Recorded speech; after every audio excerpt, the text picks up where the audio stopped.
The hearing today has come to order. We meet for the first time this year to receive testimony on the readiness. We actually met once before and with the same group that's here.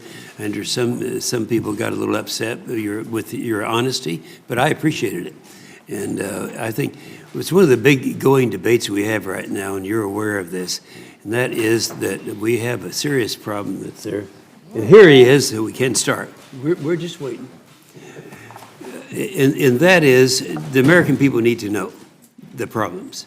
And it was from this committee, when we had our vices here before, that it was compared to the late 90s, late 70s, the hollow force and all that.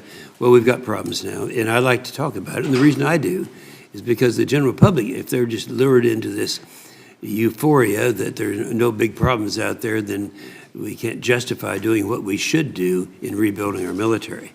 So there's a difference of opinion on doing this. So anyway, I'm going to go ahead and introduce the amendments or the witnesses here. We have General James McConville, Vice Chief of the Staff of the Army. Admiral Moran is the Vice Chief of Naval Operations. General Glenn Walters, Assistant Commandant of the Marines. General Stephen Wilson, Vice Chief of Staff of the Air Force. I thank them for all of you and for your service and for being here today. I'd like to remind our witnesses that while it's an open hearing, I ask that they do not hold any unclassified information back from this committee.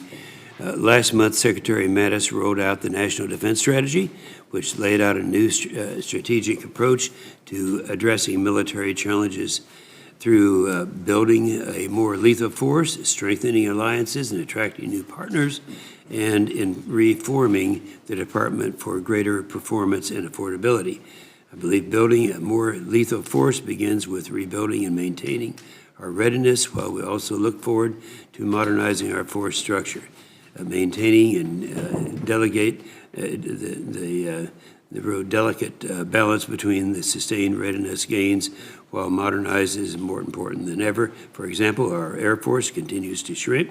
Since Desert Storm, there are 30% fewer airmen and less than 50% of the Air Force fighter squadrons are ready to fight in high-intensity combat. The Marine Corps has only 32 of its required 38 amphibious warships, severely impeding their ability to achieve unit training levels necessary to recover full spectrum readiness. Repeated collisions in the Pacific, highlighted by the Navy's need for increase and more training of both enlisted sailors and officers.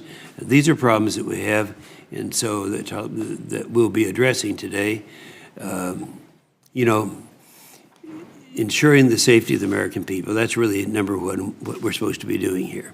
So it's up to you folks to join with this committee in trying to rebuild those areas that might have been relaxed a little bit in the last few years.